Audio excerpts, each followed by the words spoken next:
TV में सभी का स्वागत है। आज हम एक अनोखा प्रोग्राम, एक नया प्रोग्राम शुरू कर रहे हैं, आर्ट पंचायत, जिसके बारे में मैंने जिक्र किया था। मित्रों, हम सब जानते हैं हमारे भारतीय कला क्षेत्र में आर्ट के बारे में, आर्ट के क्षेत्र में बहुत अच्छे अच्छे कॉन्ट्रीब्यूशंस हो रहे हैं। अच्छे अच्छे कलाकार, अच्छे अच्छे क्यूरेटर्स, अच्छे अच्छे रिसर्चर्स, आर्ट हिस्टोरियंस बहुत अच्छे कॉन्ट्रीब्यूशंस कर रहे हैं। इसमें द ब्लैक एंड व्हाइट कहने का मतलब कि नहीं, जो सही है एंड जो गलत है, इसका एकदम क्लियर कट निर्णय है। बट लेकिन टेक्नोलॉजी आने के बाद एक कंटेम्प्रेरी सिनारियो में कुछ ग्रे एरियाज हो गए जिसकी वेल डिफाइंड नहीं है। कुछ चीजों में कंफ्यूजन है कि ये सही है, ये गलत है। कुछ चीजों हम देखते हैं तो ऐसा लगता है कि ये शायद ठीक नहीं है, ये ऐसा नहीं होना चाहिए। एंड डेफिनेटली कुछ माल प्रैक्टिस तो हो ही रहे हैं, जिसके बारे में हम डिस्कस करेंगे उसमें। तो ये आर्ट पंचायत का उद्देश्य है कि ऐसे कुछ चीजों में, ऐसे जो ग्रे एरियाज है या ऐसे जो माल प्रैक्टिसेस है, इसके बारे में हम खुल के डिस्कशन करें, ताकि एक एक ब्रेनस्टॉर्मिंग करने से एक लोगों को इसके बारे में एक दिशा मिले, एक प्रोबेबली अपना निर्णय खुद करने के लिए उन्हें थोड़ी सहायता हो। इस उम्मीद से हम ये प्रोग्राम आर्ट पंचायत कर रहे हैं। एंड आज के इस पैनल में भारत के वरिष्ठ कलाकार हैं हमारे साथ, चार लोग जुड़े हुए। हमारे साथ यूसुफ भाई है भोपाल से, एन एक्सेलेंट आर्टिस्ट, मेंटर हैं, एंड उन्होंने कला क्षेत्र में बहुत कुछ कंट्रीब्यूट किया है, आज भी कर रहे हैं। उसी तरह हमारे साथ गोवा से सुहास शिलकर हैं, जो गोवा में रह के आर्ट की अपनी उनकी एक कंट्रीब्यूशन से उनकी एक्टिविटीज हैं, and he himself is an abstract brilliant abstract painter for the last 35-40 years. हमारे साथ एक और है पर्सनालिटी है हमारे साथ, doctor Manisha Patil, a renowned art historian, art researcher, and an artist by herself, who's based in Mumbai and who has a huge body of work for her credit. And Sheshgiri came from Bangalore. उनकी भी पिछले 20-25 साल से कला क्षेत्र में बहुत योगदान रहा है। अच्छे ड्राइंग्स, अच्छे पेंटिंग्स, अच्छे डिजिटल आर्ट, अच्छे एनिमेशन के लिए, अच्छे स्कल्पटिंग के लिए, उनके कंसेप्चुअलाइज के लिए huge body of work research के साथ उनकी योगदान है उसमें। A warm welcome all of you all for Art Panchayat, and thank you very much for accepting this and being a part of this first episode of Art Panchayat. Indeed, it will be a memorable one for me as well. A warm welcome. जैसे कि मैंने इसकी initial एक सवाल मैंने खड़ा कर दिया। आप सब जानते हैं इसमें बेसिकली ये चीज इसलिए मुझे जरूरत महसूस हुई क्योंकि मैं काफी दिन से 2-3 चीजें मैंने ऑब्जर्वेशन में, अच्छे फोटोग्राफ्स की प्रिंट कैनवस के ऊपर लेके उसको कलर लगा के उसको ओरिजिनल पेंटिंग्स की तरह बेच रहे हैं, बहुत अच्छे, and it is like 6 lakh 8 lakh. इस क्षेत्र में काफी एमेच्योर्स भी हैं, लेकिन मैंने देखा कि कुछ नामी लोग भी है उसमें। हालांकि मैं जानता हूं कि फोटोग्राफी को मिक्स मीडिया के तौर पे इस्तेमाल किया जाता है उसमें, वो अलग विषय है उसमें, बट लेकिन कैनवस के ऊपर जिसको ड्राइंग की कमी महसूस होती है, जो ये मुझे लगता है ये सरासर फेक है, ये फ्रॉड है इसमें। ये मेरा ओपिनियन है ऐसे, बट मैं आप सब लोगों से जानना चाहता हूं आपकी राय क्या है। एंड उसी तरह बाकी और भी विषय है, जैसा आपने बोला कि ऑथेंटिकेशन वगैरह करना, दादा मैं उसके बारे में बाद में आता हूं, लेकिन पहले फर्स्ट फोकस करने का मेरा विषय है कि कैनवस के ऊपर प्रिंट निकालना, डिजिटली कंपोज करना, कैनवस के ऊपर प्रिंट निकालना, उसके बाद एक्रेलिक या ऑयल से टचअप करना, and then signing it as an original painting and selling, ये फेक लगता है मेरे को, ये फ्रॉड लगता है। आप क्या कहते हैं यूसुफ दादा इसके बारे में, आपकी क्या राय है? टेक्नोलॉजी को अपने लिए अगर आप यूज कर रहे हैं तो वो बुराई नहीं है, अपने काम के लिए आप उसको यूज कर रहे हैं टेक्नोलॉजी को, तो उसमें कोई बुराई नहीं है। मगर टेक्नोलॉजी को दूसरे काम के लिए, दूसरे के काम के लिए यूज करके फिर आप उसको बता रहे हैं कि ये उसका है। जैसे एक तैयब मेहता का मेरे पास पेंटिंग आ गया था, वो मुझको पैसा भी देने वाले थे, 20 लाख रुपया उनने ऑफर भी किया था कि सर्टिफाई कर दो, मगर वो पूरा प्रिंटेड था, मगर वो उनका काम अपने नाम मतलब अपने उसमें कलेक्शन में लेके बेच रहे थे। तो वो ग्रे एरिया है टेक्नोलॉजी का। मगर टेक्नोलॉजी को अपने काम के लिए इस्तेमाल करना हम करते भी हैं, जैसे प्रिंट मेकिंग में हम तमाम सारी मशीनों का और दूसरी चीजों का इस्तेमाल करते हैं, और फोटोग्राफी का भी इस्तेमाल करते हैं प्रिंट मेकिंग में। तो उसमें कोई उसको बुरा नहीं मानते अगर हम अपने काम के लिए यूज कर रहे हैं तो। मगर दूसरे के काम को लेके और उसमें कुछ फेर बदल करके या कुछ उसके नाम से डाल के आप कर रहे हैं तो वो जरूर मतलब हानिकारक चीज है, वो ठीक चीज नहीं है, वो बिल्कुल बेईमानी है। तो इस चीज का बड़ा ध्यान रखना चाहिए कि कौन आदमी किस टेक्नोलॉजी का कैसे इस्तेमाल कर रहा है। उसका मतलब नेगेटिव और पॉजिटिव दोनों साइड हैं। तो पॉजिटिव साइड तो वो ही होता है कि जिससे हम अपना काम कर रहे हैं उसमें हम अपनी उस टेक्नोलॉजी को किस तरह से यूज करके बता सकते हैं कि भाई हमने उसको कैसे यूज किया। मगर हम दूसरे के काम को लेके वो सब फेर बदल करें वो ठीक नहीं लगता मुझे। सुहास, आपका क्या कहना है? What do you say about this? See, according to me, if you have changed the photograph or the image to an extent, then I think it is a part of the process, and it has been done before and it has worked also. Like for example, I myself had done a series called Elegant Subversion, in which I had taken photographs from fashion magazine, got them printed on canvas, and then worked on them with markers. Okay. Now the photograph could be seen.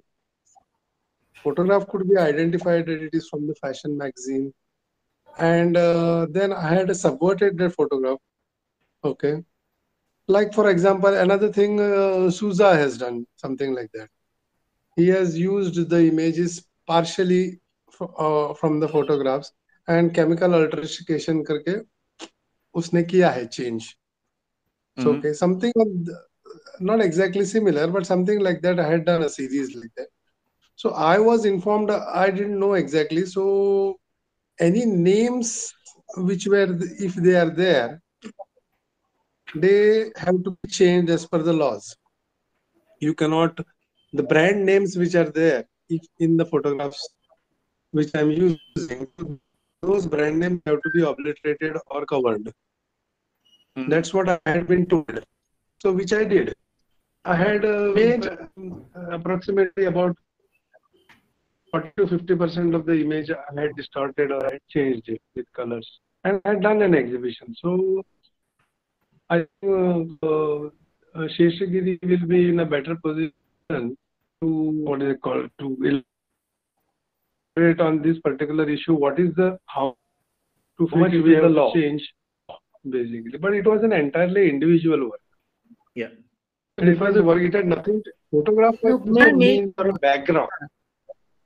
Photograph was a background which I had used my image on work on top of that. So I think if we're doing it and work like that, I think it should be okay, because it's a new media, whatever they are there, and people have. I think even Rauschenberg has used photograph. Andy Warhol is there. Andy Warhol has used. Yeah. Suhas, I think your connection is, and we are losing your connection, I guess. There is some internet issues, I guess. Okay. Now you can hear me? So what's his breaking? Yes. So as Manisha said, Andy Warhol has used, Robert Rauschenberg has used. They have worked on those photographs. So I think personally that it is a big issue of fraud or this thing. See, here also there were techniques like camera obscura which were used. You can hear me? Yeah. Hello? Yes, sir. Earlier also, during the time, somewhere in the 17th and 18th century, there were techniques used like camera obscura to help with the drawing and perspective. थोड़ा पीछे बैठना. Suhas, please. Now is better. To help with drawings and perspective. So using instrument to help the drawing and all. I don't feel that nowadays, currently, in the current situation, it would come under fraud. But if somebody, as Mr. Yusuf Bhai has said, if somebody is using the painting and creating that same painting again by overlapping, then it is a total fraud. Yeah. That's what I have to say. Yeah. Dr. Manisha Patel, what's your opinion? What do you say? Exactly. That is what I am trying to, just supporting these views, that there are two, I mean, digital art in the recent past, like from the 90s particularly, has been explored in very many ways. And you have artists like, for example, one example which I would like to cite, like Manjunath Kamath, based in Bangalore, I think. Yeah. Has been, very innovatively and very playfully juxtaposing and fusing together images from the digital world. See, for example, he uses a very modern kind of a setting, or then he juxtaposes that with the one figure of a Venus, for example, along with a Ravi Verma, something taken from a Ravi Verma print. But all that has been done with some kind of, there is a mind working behind that. And one more important observation which I want to add is कि ये जो artists कर रहे हैं, they also title and also acknowledge it by saying that this is a digital print on archival paper or something like that. They Yes. do not call their work original. Similarly, if Warhol earlier has picked up a Michael Jackson image, a Marilyn Monroe image, जबकि वो उसको print करते हैं using technology, वो उसको acknowledge भी कर रहे हैं, serigraphy बोल रहे हैं उसको, ऐसे करके उसको acknowledge हो रहा है. You know, all of Riaz Komu hai, Jitish Kalat hai, recent examples I'm quoting because इनके काम में वो they have admitted कि हमने टेक्नोलॉजी का इस्तेमाल किया है और उसको उन्होंने उनके इसमें एक्सप्लेन दिया. The medium is explained. So there is no grey area where the medium is concern. Medium के बारे में हमें जानकारी है कि ये ओरिजिनल हाथ से किया हुआ आर्टवर्क नहीं है. और टेक्नोलॉजी तो सारे बहुत जन इस्तेमाल कर रहे हैं, कोई नहीं भी करता है. इट इज एक्सेप्टेड कि टेक्नोलॉजी हमें साथ ही दे रही है. You use it or you don't use it, that is your personal choice, and you use it partially, that is also a personal choice. And India में हाल में बहुत सारे अच्छे डिजिटल आर्टिस्ट भी हैं जो कि फुल्ली डिजिटल काम करते हैं और जो डिजिटल आर्ट के तौर पे ही एक्नॉलेज किया जाता है. So that is the point which I wanted to make. Yeah. Sheshagiri, what's your opinion on this? What's your take on this? Sir, if people are presenting it purely as a digital art, if they have created that particular design or art on their own, and if they are claiming that it is their own, and if they are presenting it, then I think it makes sense to some extent. But the problem what we are seeing in many exhibitions is there will be some kind of downloaded images, or there might be some tweaked images. Also, people use as a collage or something like that, where they flip it horizontal or vertical or whatever, and they repeat the same images multiple times, or it could be their own images. But sometimes what happens is, somewhere we are losing the purity of the skill-based works which we used to see. At the same time, we are also in the digital world. We cannot be able to examine the very thing that whether he had created it or not. That he has to certify. Unless the artist is certify or give the credit to even if he has taken it from some other artist or something. So it is purely it will be his decision, unless he projects that, it will not be able to, others may not be able to understand that. So in that sense, maybe in the early stages people might acknowledge, but as we see in as we see some process followed in for last 4-5 years or 6-7 years, even in academy levels, in even in international exhibitions also, the digital arts which are printed on canvas are accepted for the exhibitions. So the challenge for us is whether we need to have a screening when artworks are being taken for considered for those exhibitions, or do we need to categorize it separately as a in a different group altogether? This is also we can think of. Yeah, yes, I really acknowledge all your opinions. It's correct. It's like mixed media में जहाँ पे लोगों ने काम किया है. It's all that. Now 3-4 issues ऐसे आए मेरे सामने जिसको मैं आपके सामने प्रस्तुत करता हूँ, and then maybe you can throw some light on that. Okay. For पहली issue इसमें अब सब जानता है कि मैं ये ऑनलाइन शोज या ऑफलाइन शोज कैंप्स में क्यूरेट वगैरह करता हूँ ऐसा. तो एक आर्टिस्ट जब आए मेरे एग्जीबिशन में, ड्राइंग बहुत ही अच्छा लगा उसमें. मैं यूजुअली मैं कोई भी शो किसी आर्टिस्ट को इनवाइट करता हूँ तो मुझे पेंटिंग से भी ज्यादा उनके ड्राइंग पर इंटरेस्ट है मेरे को, क्योंकि उधर पता चल जाता है उसमें उनका स्केचिंग और उनका ड्राइंग में पता चल जाता है उसमें. या तो फिर कोई ऐसा आर्टिस्ट हो जिनको मैं बहुत बरसों से फॉलो कर रहा हूँ एंड मुझे पता है, आई एम कॉन्फिडेंट कि नहीं ये आता है इसमें. बट कोई भी नया आता है तो पहले मैं ड्राइंग्स चेक करता हूँ. मैं उनसे ड्राइंग्स मंगाता हूँ कि आप मुझे अपना स्केचिंग दिखाइए, अपना ड्राइंग्स दिखाइए, मैं एम इंटरेस्टेड. यहाँ पे एक आर्टिस्ट पकड़ा गया, दैट लेडी. इसमें फॉर एग्जाम्पल क्यों बोलता हूँ ऐसा, she works usually on this spiritual concepts called Shiva गिवा and all.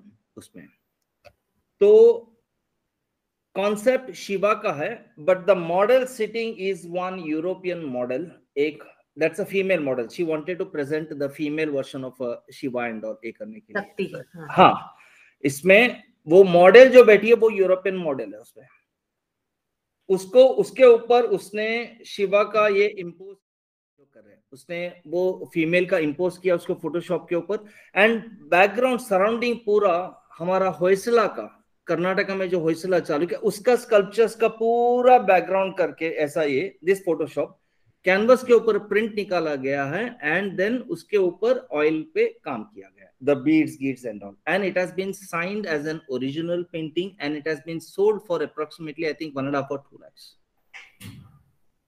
Okay, second version में देता हूं.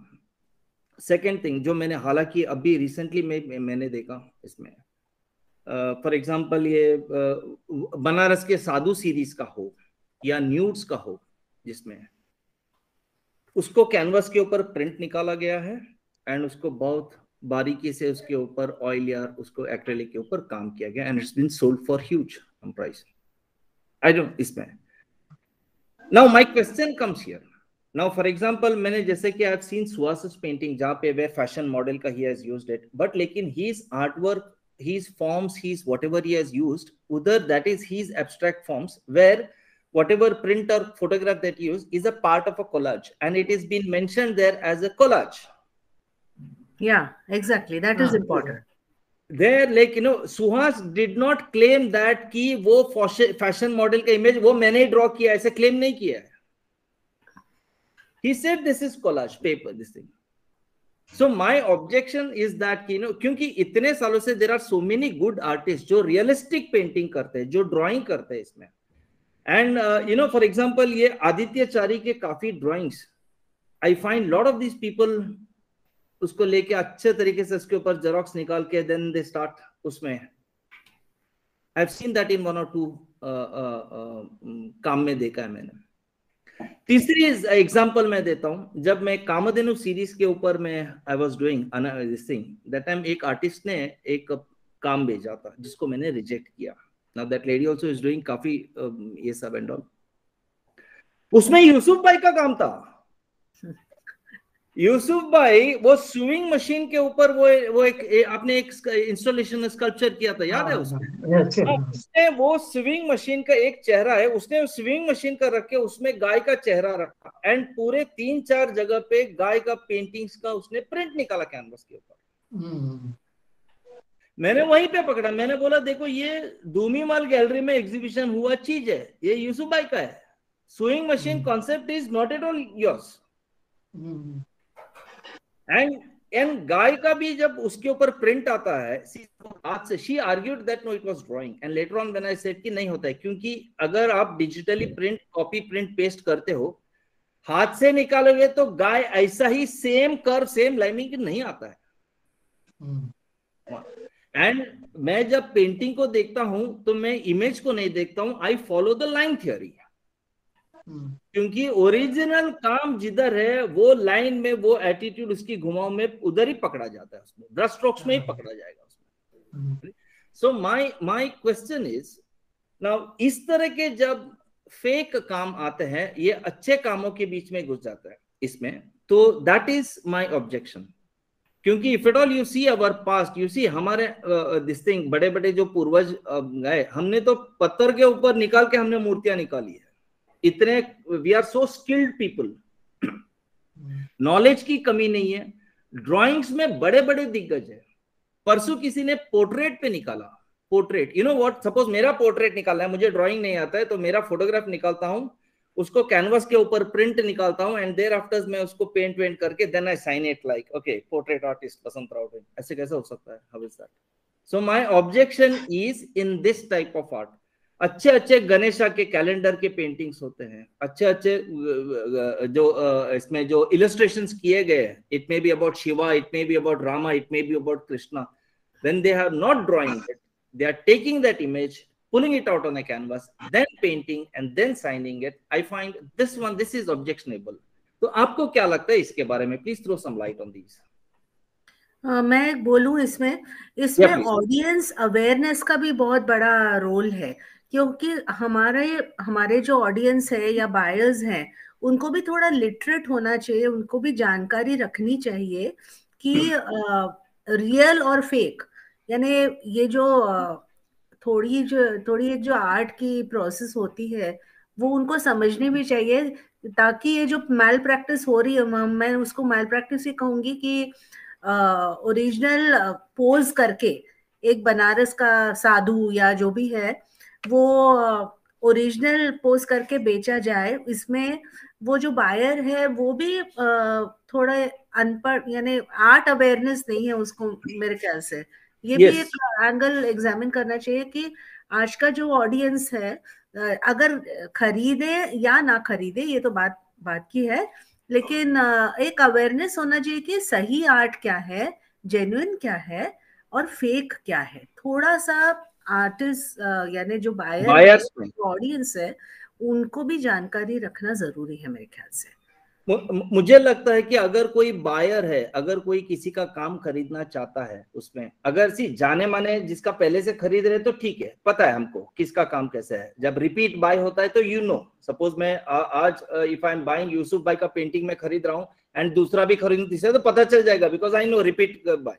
लेकिन कोई नया कुछ खरीदे समथिंग एट ऑल, मुझे लगता है कि बायर लोग आर्टिस्ट के ड्राइंग्स मंगाना चाहिए, देखना चाहिए कि आपके भाई आपके ड्राइंग्स दिखाओ. यार 5 लाख 6 लाख 4 लाख देके खरीद रहे हो तो थोड़ा तो इंक्वायरी करें कि भाई आर्टिस्ट कौन है, इनके ड्राइंग्स क्या है, इनके थॉट प्रोसेस क्या है, इनके फिलोसफी क्या है. आपको क्या लगता है, ऐसा होना चाहिए? बायर और कलेक्टर में बड़ा फर्क है. बिल्कुल. कलेक्टर तो वो सारी चीजें स्टडी करता रहता है कि आप कैसा काम कर रहे हैं और उसी हिसाब से वो कलेक्ट करता है. बायर फॉलो भी करते हैं, फायदा और नुकसान देख के खरीदता है कि किसका ज्यादा बिक रहा है और कैसा बिक रहा है, तो उसको लेके तुरंत इधर से उधर कर देने का. तो ये जो फर्क है ना, अगर मान लो ये समझ में आ जाए तो आपको भी ये समझ में आ जाएगा कि बायर और कलेक्टर का क्या फर्क है और वो दोनों किस तरह से सोचते हैं. मगर बहुत सारा लोग आर्टिस्ट जो फ्यूजन के नाम पे भी कुछ कर रहे हैं. तो जो टेक्नोलॉजी आ रही है उसका जो पॉजिटिव जो एस्पेक्ट है उसको उनको समझना चाहिए कलेक्टर लोगों को. बायर को नहीं समझ में आता. बायर को तो फायदा और नुकसान समझ में आता है कि किसका काम उठा के किधर भेज देना, रीसेल कर देना, तो उसके दिमाग में ये रहता है. तो मैं समझता हूँ कि बायर लोग तो काफी अंडरस्टैंड करते हैं चीजें, बहुत दिनों से ऑब्जर्व कर रहे होते हैं हर एक आर्टिस्ट को, और फिर उसके बाद वो कलेक्ट करते हैं काम. Suhas, what do you have to say on this? See, Vasant, there are different, when you consider the market, which is a necessity, I mean, without which the art industry or artists won't survive. Yeah. Now, when you think of the market, there are so many different types of buyers. And for the market to survive as a whole, perhaps all the types are necessary. Like there are buyers who will buy purely because they like the image. Some people will buy for snob value. Some people will buy as collectors because they like the particular artist. Some people are very sort of territorial. They will buy artists, but they will buy only from their state or their city, which is that. Some people will buy because it matches with their sofa or their whatever furniture. Some people want only colorful or happy type of work. So all these types of buyers are there, and we cannot put down any one of them because they are going to be there whether we like them or not. True. And since these particular types of buyers are there, those particular types of artists are going to be there definitely. And overall, it forms the art market because after some time, these buyers who perhaps who may be buying for just because it goes on with the furniture, later on may turn into collectors. You never know. I've seen this myself. Some people who buy fancy thing because some pretty work or something charming, and then later on they become serious buyers over a period of years after being exposed to them. So you have to give the buyers the due credit, so to say, for putting money, their hard-earned money, into art. True. That you have to give. Now, regarding the education of the buyers is a necessary thing which can happen only through, let us say, more exposure to art or the art world or to different types of art. Rather than breaking their heads, the buyer should be made aware either by showing them, or they should go and have a look at other work of other types other than what they acquire. So that is one point of the thing. But all these types of paintings, what you have mentioned, right from the decorative type, I'm not saying decorative is bad or this is bad. That is it's a bit discriminatory. I feel. In each section, perhaps there is quality. Even in decorative art, there can be quality. So I don't want to put down somebody or put up somebody, but these different types of buyers are going to be there, and these different types of artists are also going to be there. Okay. Now the question is that what you said is about particular fraudulent practices. Now certain people I know, they only are carried away by that image of sadhu or image of Shiva, which they see something like God or divine or popular images. Popular image. They want it in their house. You can't do anything about it. You can't tell him to buy a Ramkumar or see whatever. He will pay that same amount and buys the other painting instead of buying a Ramkumar. I know this has happened right with my experience. One of my collectors had an offer of Sousa and some other flowers which were painted initially. This is about 20 years back. And Sousa was fairly cheap that time. So he bought the flowers. Of course, later on he regretted that why he didn't buy. But he changed over the period of years from buying flowers. And now he has got a Sousa. So it's not that people are going to stick to whatever that they are going to buy only particular type of work or something like that. So that transition, what is it called, period is going to be there, and we have to give them that much of time. Suddenly, you cannot expect somebody to appreciate a Sousa or no, we are not expecting any suddenly. We are not expecting any sudden thing. It's like only the fraudulent practices, the frauds that are entering into the market, into this gray area. That gray area is widening. I accept digital art. I accept collage art. I accept mixed media. Yes, it is there. But in the name of original painting, in the name of good drawing and painting, you come down with a malpractice. You come down from the backdoor entry. That is my question. Because Sheshagiri is an expert in digital art as well. So, Sheshagiri, can you throw some light on how what digital practices these guys are using to make some fake work or something like? See, I'll just add. Even in the times I'll come back to you, Manisha ji. I'll come back to you. I'll come back to you. I'll just finish. Just give me 1 minute. Even in the earlier times, during the times of Vermeer and all these people, there were specialist people who painted figures in the landscapes of these artists. Okay, they did not paint the full thing. There were background. Even Rubens had background painters. Rubens painting, if you study history, you will know that there were people who were experts at background painting. Okay. When Van Dyck was brought to Rubens, he was sort of studied with him for some time. So the person who introduced said that, what does he do? So the person who introduced says that Van Dyck paints brilliant backgrounds. He said, oh, good, that's more than I do, he said. And he employed him. Okay. So it's not that that hard and fast, you can say. So people used to, even in the earlier landscape painter or the paintings, if you go to see the landscape painting, there were specialist figurative painters who were asked to paint figures in those particular landscapes of theirs because they were not good at landscape painting. And we have accepted that. So it was basically 2-3 artists working on one canvas. No, the bigger picture, what is it called, was painted by the main artist, but small incident details which they were good at, so they had assigned them to a junior artist or whatever it is. It was actually called something like from the workshop of Rubens or Van Dyck, and where workshop entails, a team of say maybe 3 or 4 assistants, and sometimes it was acknowledged. At times it was acknowledged, as Suhas ji said. नहीं, ये assistant की drama अलग ही है. I'll come back to you for that. I have one such fascinating story about this assistant which is going on right now.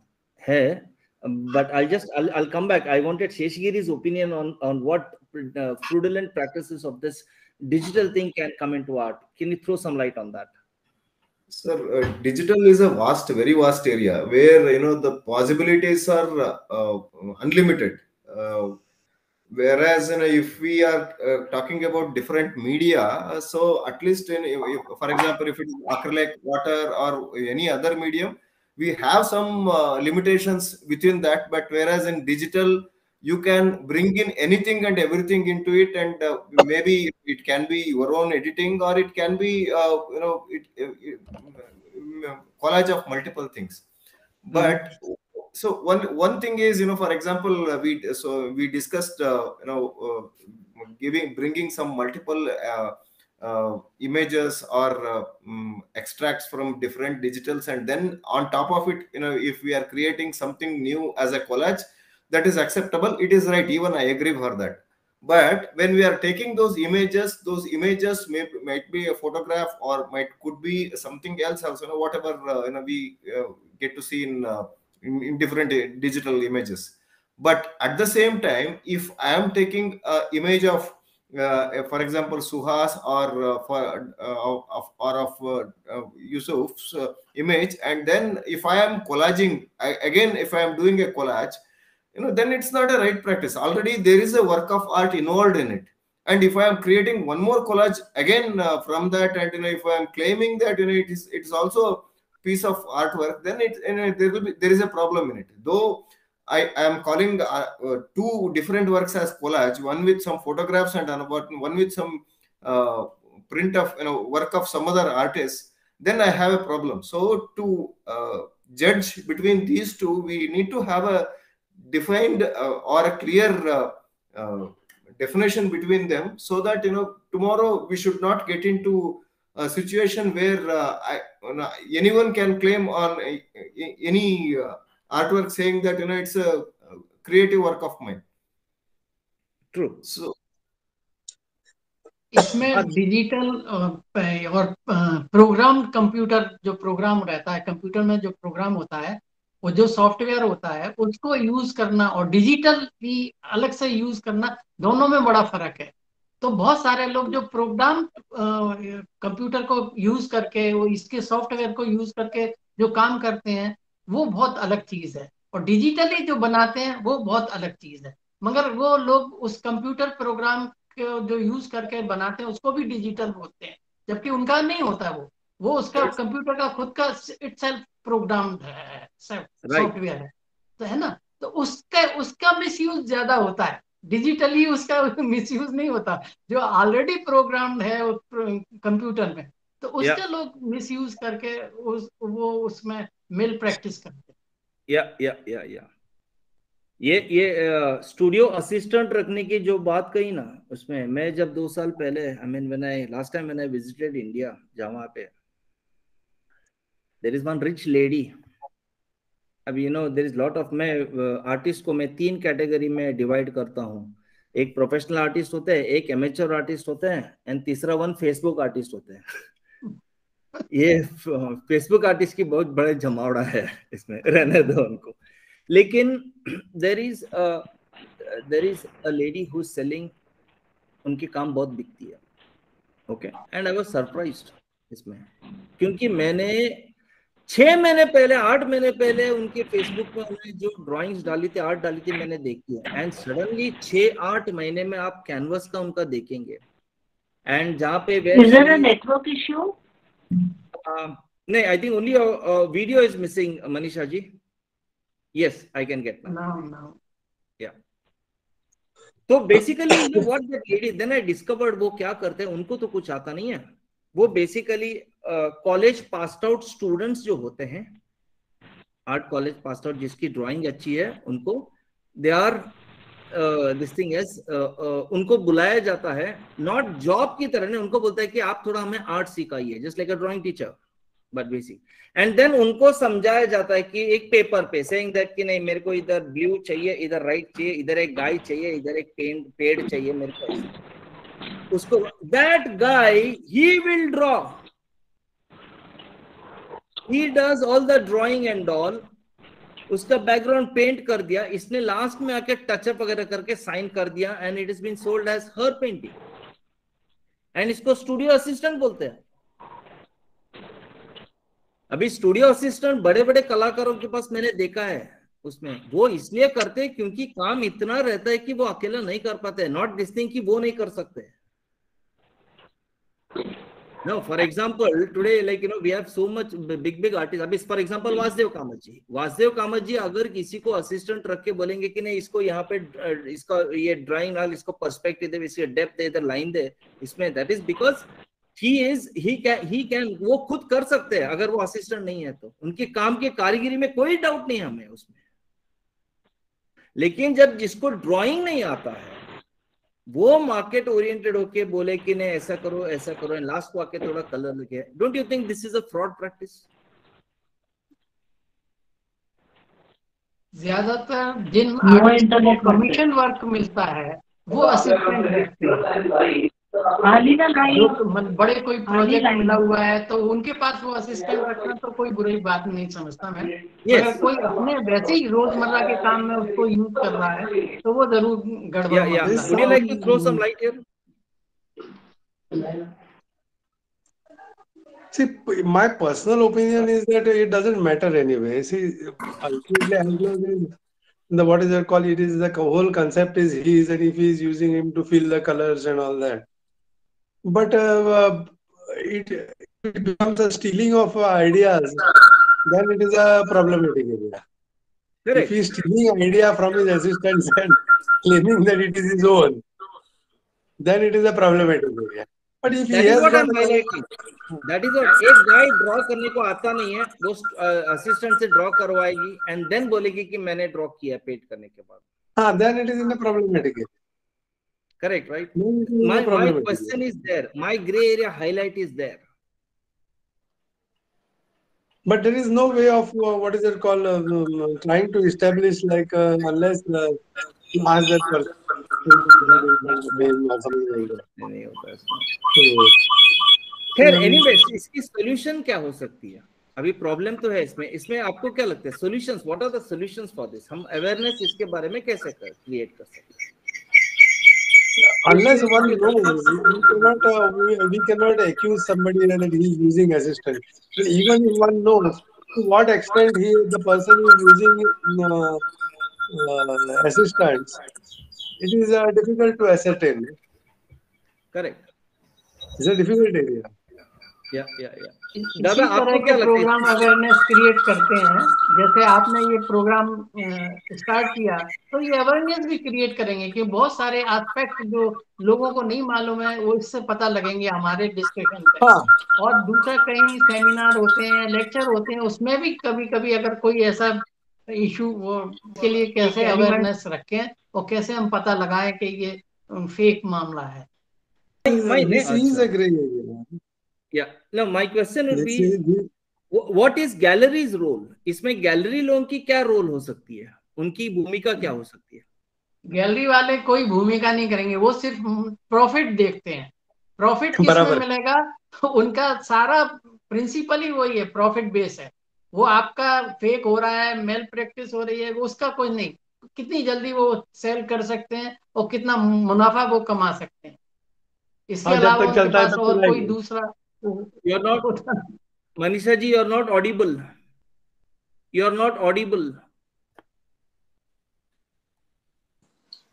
You're on mute. Am I audible now? Manisha, yes yes. हाँ या जी, कुछ gallery ऐसे करती होगी, पर मेरे ख्याल से सारी गैलरी तो ना ऐसी नहीं होगी। नहीं कोई नहीं कोई नहीं, गैलरी बड़ी रिस्पॉन्सिबिलिटी से, बहुत बहुत। बड़े, हाँ, यानी सच तरीके से डील करती होगी। सी कोई 80-90% of the galleries are working good. मैं ना नहीं बोलता हूँ, मैं जी, ना नहीं बोलता हूँ। एंड स्पेशली रेप्यूटेड गैलरीज है उनकी ना, बड़े बड़े गैलरीज में the problem there is something else now, but उनके साथ, बट लेकिन ऐसे फ्रॉड्स नहीं चलते। बट देर आर गैलरीज, सब्जी तक में चला जाता फ्रॉड तो मतलब आप देखिए सब्जी के ऑप्शन तक में निकल आते हैं फ्रॉड कुछ काम। तो ऐसा नहीं है, मतलब एकाध गैलरी मतलब बहुत कॉशन लेती होगी, मगर ज्यादातर गैलरियां प्रॉफिट बेस है। करेक्ट, यस, या आई बट उनका कोई रोल नहीं होता, कोई नहीं रोल हो सकता उनका। वो Can they not? मना Can they not? Can they not participate or contribute in terms of creating awareness to the buyer? Yeah, asking drawings from the artist, saying that, "Arey, ये beautiful canvas है, इसकी drawings थोड़ा." Especially when it comes to realistic or when it comes to abstract creation में वो problem मसला ही अलग है abstract paintings में. I would like to have another panchayat only on abstract art. इसमें बट इसमें तो I'm keen to know, like, curators की रोल हो या गैलरीज की रोल हो, वो कहाँ क्या क्या कर सकते हैं वहां पे? अभी तक तो देखने में नहीं आया कि गैलरी जो है, जो मेल प्रैक्टिस हो रही है उसके लिए कुछ कर रही हैं, और इंडिविजुअली लेवल पर वो अपने निपटा देती हैं। अगर मान लो उनके पास कोई फेक आ गया है काम और वो बहुत जेन्युइन गैलरी है, तो वो सीधा मना कर देगी आर्टिस्ट जो भी उसके पास लेके गया है।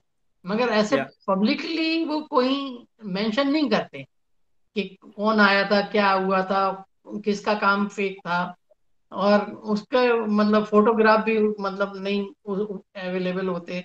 वो तो जब कभी आपके सामने टकरा जाए तो समझ में आता है। मेरे ख्याल से उनके रेपुटेशन का भी सवाल रहता है यहाँ पे।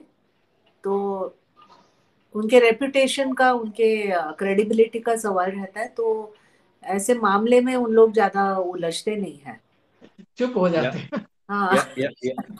Sheshgiri, what do you think as a?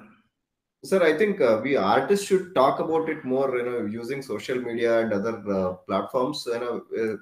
Problems like this, we should talk about more, and we should create awareness among the people.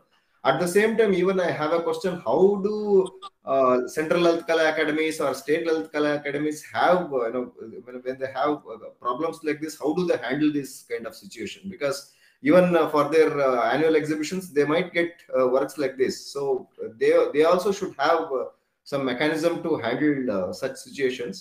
At the same time, artist community also, we should create some awareness in the society, so that people, even if he is a genuine buyer, if he doesn't know anything about whether it is printed or whether the artist is misleading their with their artwork, the buyer also should get awareness what should buy and what should not. So we should speak more about it in social media. So that's how gradually something change we can expect from the society. Yes.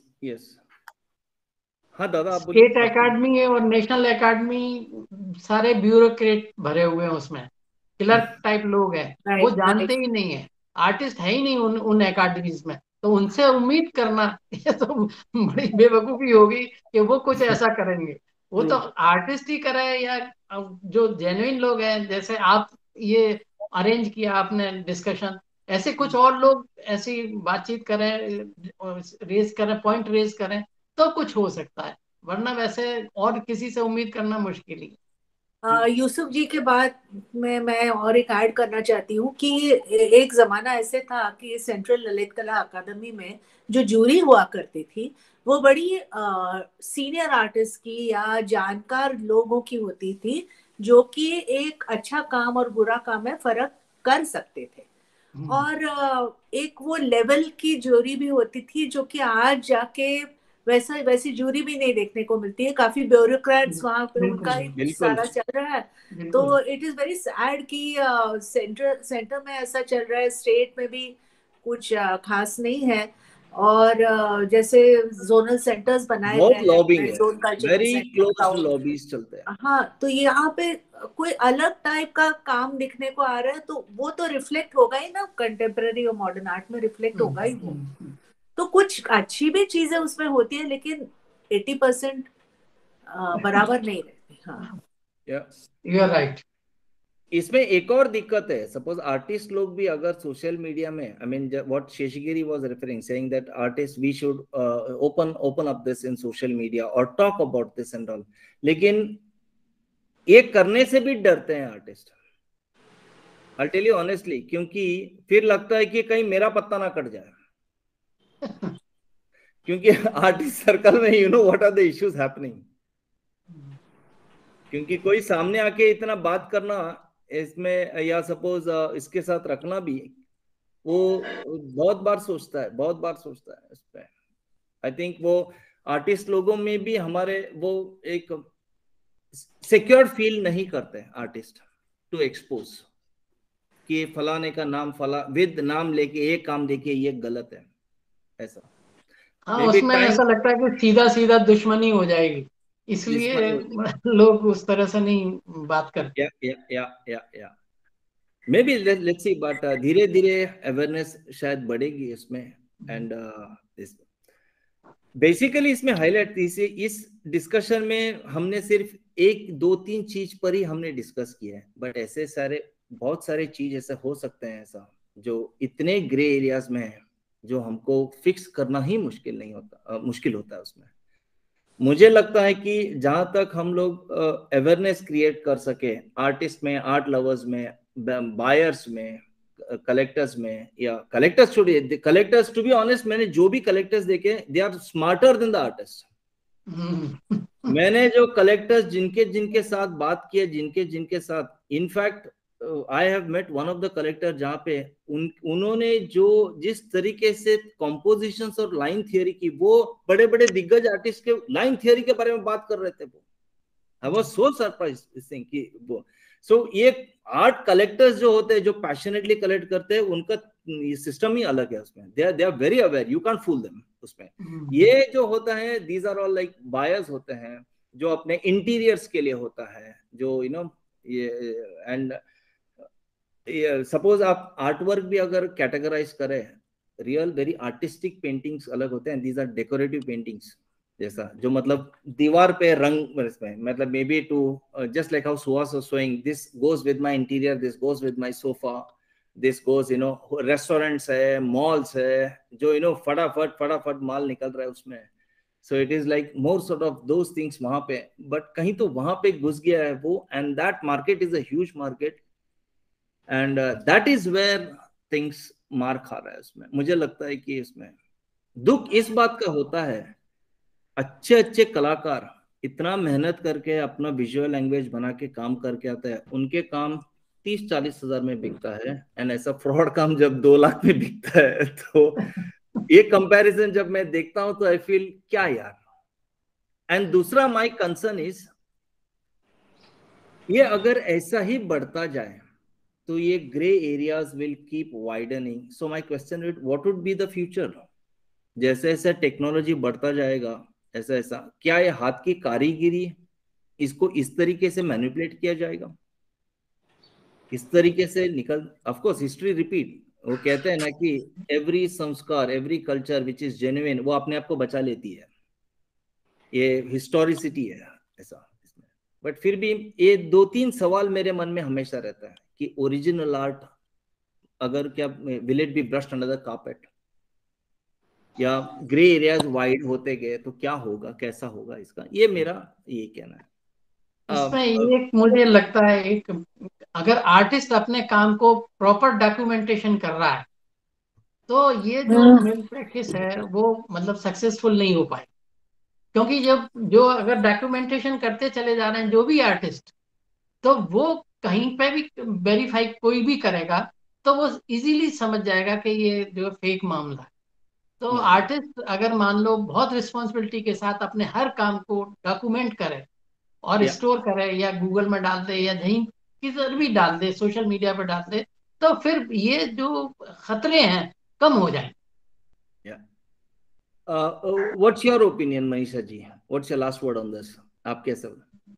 You are not audible, your thing is mute. जी, आप थोड़ा question repeat करें। या मैं कह रहा था कि ये हमारे 2-3 कंसर्न्स है। फॉर एग्जांपल कि ये ओरिजिनल आर्ट क्या होगा अगर ये इस तरीके से फ्रॉड्स आएंगे, तो अच्छे कारीगरी क्या उसको विद टाइम, वक्त के आने के साथ साथ, मतलब आज से 10 साल 15 साल 20 साल के बाद ये ग्रे एरियाज वाइड अगर होते गए तो कैसा परिणाम होगा, क्या होगा? तो what's your last? Yes, I'm very optimistic about the originality of art, or particularly Indian art is so rich, so wide. I mean, itna sara, it's a huge tapestry of different kinds of traditions. और ये commercialization उसका हो रहा है, अलग अलग तरीके से हो रहा है। डिजिटल आर्ट से काफी, यानी हम देखते हैं कि जैसे मधुबनी को अलग इससे रिप्रोड्यूस किया जा रहा है, तो ये हम लोग टाल नहीं सकते हैं, जो कि फाइन आर्ट में भी हो रहा है, क्राफ्ट्स सेक्टर में भी हो रहा है। लेकिन तभी भी एक जो प्योर आर्ट है, जो जानता है, जो कनर्जियर है, वो बराबर समझता है कि एक फॉर एग्जांपल कच्छ की एम्ब्रॉयडरी है, उसकी प्योरिटी, या एक सेरामिक का पॉट है जिसकी प्योरिटी, या टेराकोटा की, वो दैट पर्टिकुलर आर्ट कलेक्टर और who has knowledge can distinguish between a pure art form and an adulterated art form, or a art form which has changed because of technology. तो मेरे ख्याल से मैं तो उम्मीद रखती हूँ कि ये तो चलता ही रहेगा, टेक्नोलॉजी से चेंजेस होने ही है, हमको वो स्वीकार करना ही है। लेकिन जो प्योरिटी अपने इंडियन आर्ट की, पर्टिकुलरली मैं उसके बारे में बात करूंगी, वो रहेगी, वो रहनी चाहिए, और मैं उम्मीद करती हूँ कि वो प्योरिटी रहेगी। ग्रे एरियाज आते हैं जाते हैं, this is like making a quick buck, selling your art through these different kinds of mediums. तो ये प्रैक्टिसेस भी चलते रहेंगे, लेकिन जो जानता है, जिसको परख है, वो सही तरीके से इसकी परख भी करना जानता है। Suhas, what's your last word on this? What's your? Yeah, I agree fully with Manisha ji. These all things are here to stay. They may change, but connoisseurs will be there who will find out what is the genuine piece and from the regular one. So this is a part of the whole thing. It cannot be avoided or stopped completely. As long as market is there, वो सब तो रहेगा ही, from the top range to the bottom range. So we have to learn to live with it and deal with it in best possible way. Yeah. Sheshgiri, what's your take? This thing is mute. You're not audible. After the introduction of NFT, I think this technology can help in this regard. Now people are safeguarding their artworks through NFT, and when they are uploading something for NFT, they are providing all the information regarding their particular artwork. So in that sense, the copying of the work can be controlled when we have a huge database of NFT of many of the artworks. At the same time, just like Google image scanning. If, for example, if you are uploading something in YouTube, in the same voice or in the same song, if you are uploading, Google can be able to recognize from the scanning system that it is already somebody is already having the copyright. Similarly, there are visual scanners available right now. So using those kind of technology now, even Google Image also has a good scanning method where it can show you the multiple types of images which are similar to what you have currently. So with those kind of scanning in place and the NFT information, if we can amalgamate these kind of two information together, then it will be easy for us to recognize which is fake or which is not. So digital movement also can help us in handling the original artworks. Yeah, excellent. Before leaving, I would like to, मैं कुछ कहना चाहता हूँ कि मैं क्या सोचता हूँ इसके बारे में. बेसिकली ये इसके ऑब्जेक्टिव्स क्या होता है. सी हमारा कंट्री ऐसा है, हमारा देश ऐसा है जहाँ पे नॉलेज का भंडार है. हमारे पास कौशल्य, स्किल्स की भंडार है. Every hand has a skill, every brain has a. You want to refer to anything, उसके सारे हमारे पास हिस्ट्री, अध्यात्म वगैरह सब कुछ है. हमारे पास नेसेसरी जगह है, यूनिवर्सिटीज है, सब, everything. We have the whole infrastructure, be it intellectual wise, be it physical wise. लेकिन इस तरह के छोटी मोटी चीज है ना, ये बड़े से नाव में शायद छेद कर सकती है, जहां पे सिंक डूबने का हो सकता है. एंड मुझे हमेशा ऐसा लगता है कि भारत, हमारा देश इस क्षेत्र में, कला क्षेत्र में विश्व गुरु बनने की सारी काबिलियत है. हम क्यों ना बने उसमें. हमें सिर्फ थोड़ी सी चीजों पे, अगर हम छोटी छोटी चीजों पे हम फोकस करें, वरना we have everything. We don't have to follow the westerners, we don't have to follow anyone. हमारे पास इतनी काबिलियत, इतनी है. Name the things, we have the things, the world can follow us. क्योंकि हमारे पास कलात्मक हो, आध्यात्मिक हो, साइंटिफिक हो, सांस्कृतिक हो, प्राकृतिक हो, ये we have huge left still untapped. इतने अच्छे अच्छे रिसर्चर्स हैं हमारे साथ, इतने अच्छे अच्छे कलाकार हैं, इतने अच्छे अच्छे मेंटर्स हैं. बस इस तरह के छोटी छोटी चीज हो जो हम, एक फेक हो, माल प्रैक्टिस हो, या गलत हो, या ग्रे एरियाज हो, जो हमारे सिस्टम को अगर छेद करेंगे तो शायद हम उतना ताकत पे आगे बढ़ नहीं पाएंगे. वरना नहीं तो विश्व गुरु बनने में, कलाकृति, अपने कला क्षेत्र में वी कैन बी वन. हमें कोई नहीं रोक सकता. I always have that one dream or one intention saying that yes, in the world we should be the leaders. We can be the leaders. So that's my opinion, my take. इसके लिए मैं थोड़ा ऐसे सब चीजों पे थोड़ा चिंतित रहता हूँ उसमें, या थोड़ा ऑब्जर्व करता रहता हूँ. एंड इस तरह के पंचायत लगाने का, या पंचायत का यही उद्देश्य है कि ये एक मैसेज लोगों में जाए. ये एक, अगर हम कलाकृति, हम कलाकार लोगों में, हमारे मेंटर्स में, हमारे टीचर्स में, हमारे बायर्स में, गैलरीज लोगों में, अगर एवरीवन एक एक कदम बढ़ाए ना, उसमें हमें कोई नहीं रोक सकता विश्व गुरु बनने के लिए. एंड हम बनना चाहिए. We can. That's my take on this. ऐसा. Thank you very much. Thank you very much. Thank you very much all of you all. आप इसमें अच्छी सुहानी एक दोपहर की अपनी पैनल डिस्कशन रहा है. And hoping that we have something more coming up in the near future as well. सभी पैनलिस्ट को मेरा नमस्कार. और हम लोग आगे बढ़ते रहेंगे, सोचते रहेंगे.